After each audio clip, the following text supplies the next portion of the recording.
Hello, hello. Pag-usapan muli natin ang megastar Sharon Cuneta. At dahil nga nag-celebrate tayo ng Mother's Day last week at we are digging an old video from Sharon Cuneta, our megastar. Hinalungkat natin, naghanap tayo at nakita nga natin yung video, yung way back 1993 na nag-duet sila ni Mami Ellen at Sharon Cuneta, which is very sweet. A mother and a daughter. At doon na ano natin talaga na-recognize na si Sharon ay kamukha pala talaga ng kanyang mami. Ang ganda ng kanyang Mami Elaine. Pangalawa ngayon, nung nag-celebrate ng birthday ang ating megastar, it was 30th birthday, I'm not sure. At nandoon yung mga mensahe, napakatamis na mensahe, tagus-puso na mensahe na nanggaling sa kanyang ina at sa kanyang ama at lalong-lalo na sa kanyang anak na si Casey Concepcion.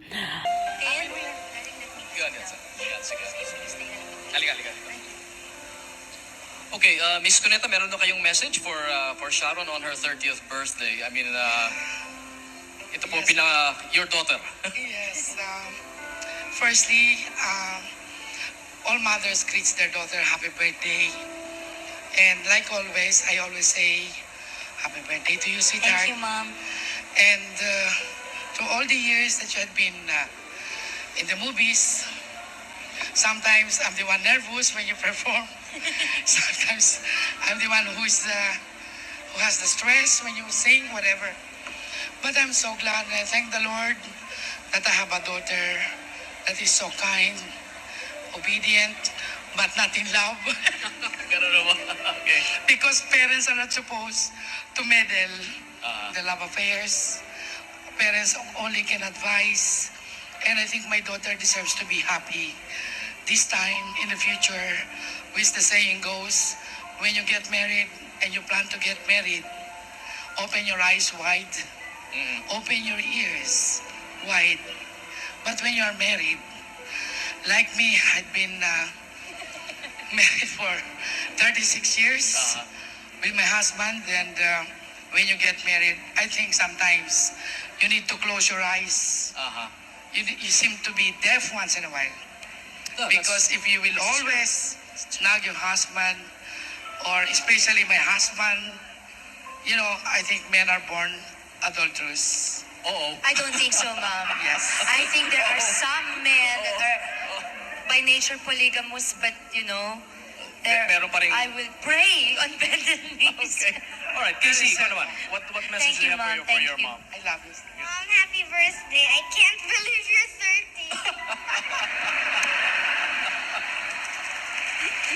I can't believe it either. What do you know? Thank you, darling. What else do you want to say to me? Mom, thanks for being a great mom too. Am I? Even if we don't have that much time together? Huh? I hope you remember us, your parents, with all the Oh, memorable Mama, I'll love never forget that you. you have showered us. Casey, do you wish once in a while na parang you had more time with your mom? Yeah. She tells me she wishes I was not the so-called megastar. Ganon. Well, at this point, we have somebody here who couldn't be here with us personally, but I think he wanted to really make a message or give a message to you. So maybe we can ask Mayor Cuneta now to come on tape.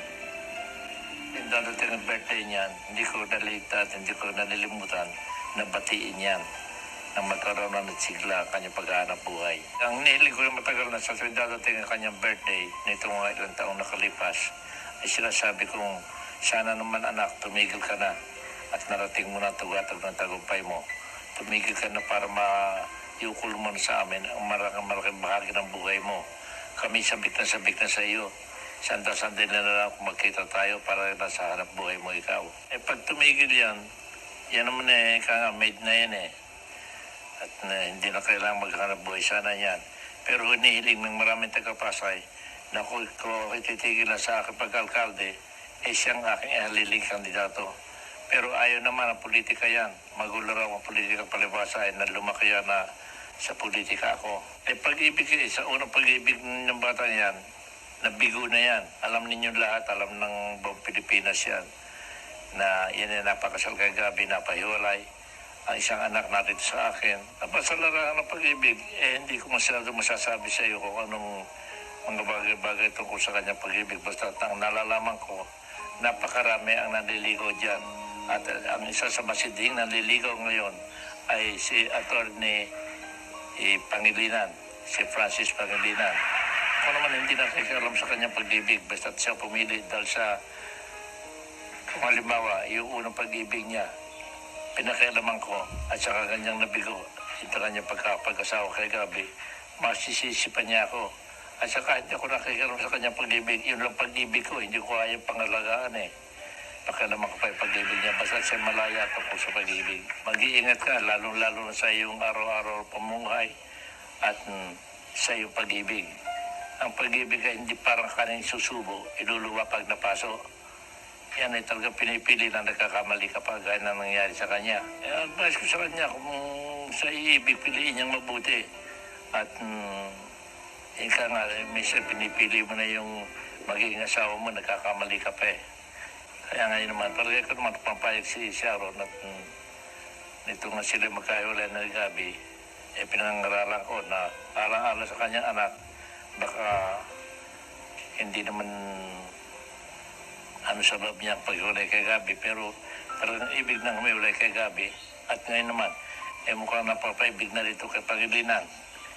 Hindi ko rin pinangimasukan. Basta sinasabi ko na kung ibig, ingatan mo buti pagkat ang pag-ibig, hindi habang panahon yan. Siyempre, mahal ko yan.